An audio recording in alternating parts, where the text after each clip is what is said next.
Fantastic Four issue number 43. We're still in the Reckoning War. We're still here.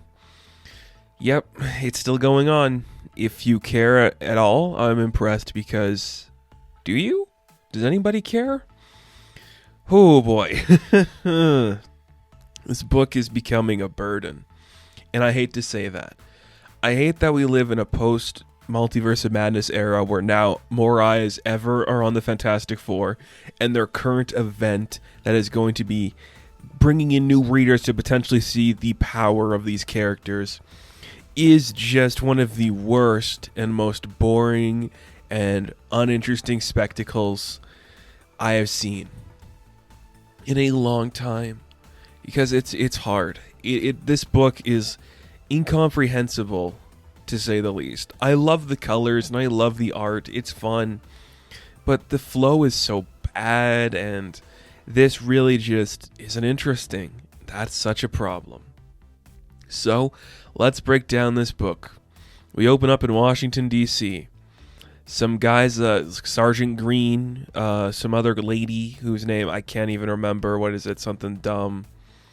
Like what? Southpaw? Just these dumb heroes who cares? It's the Great Lakes Avengers, right? Yeah. Whatever.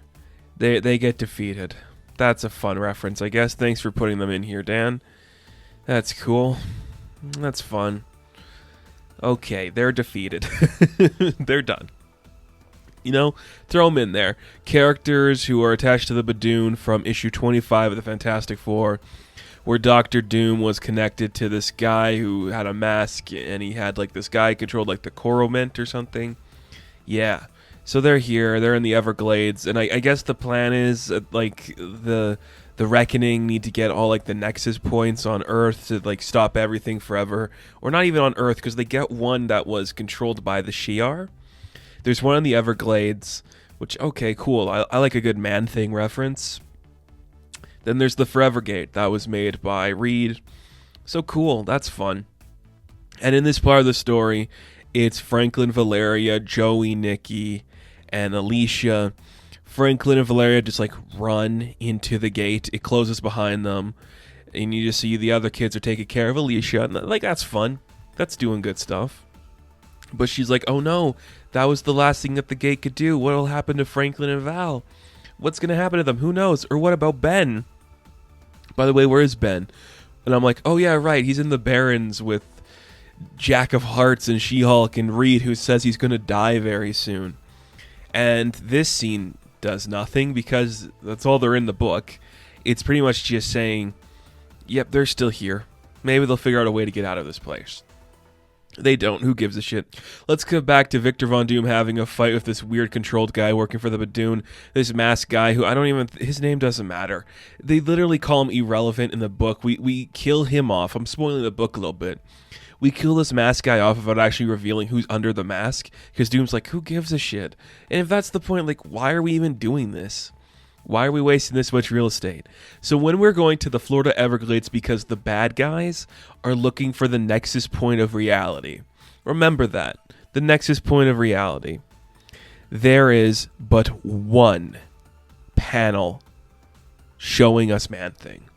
Just remember that. The whole crux now, like, ruin of the Reckoning, she's here to, like, get the nexus points. One panel of Man-Thing. Like, really? That is just so boring.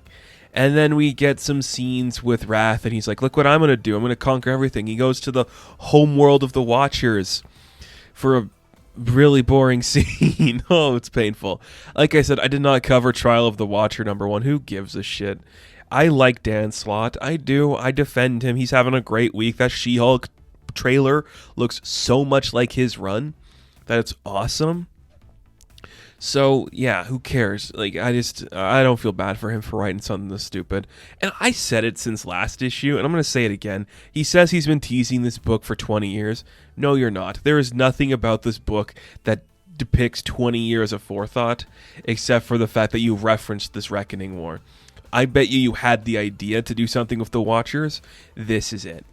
So Uatu was forced to watch like this event that happened where if he didn't interfere in the trial of Galactus, things would have gone better.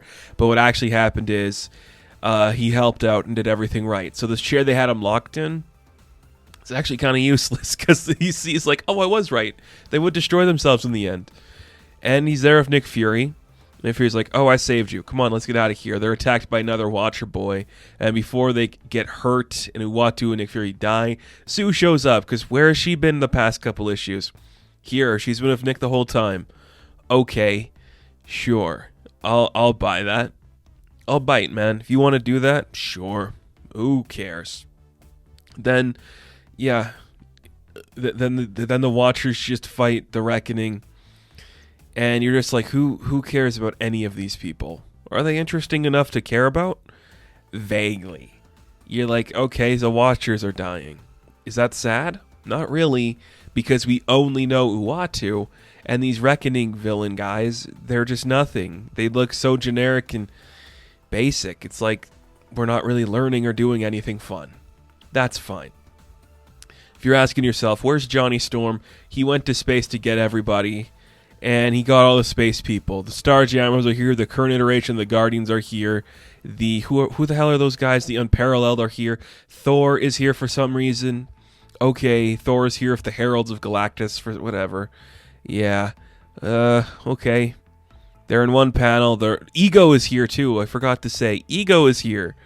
Cool.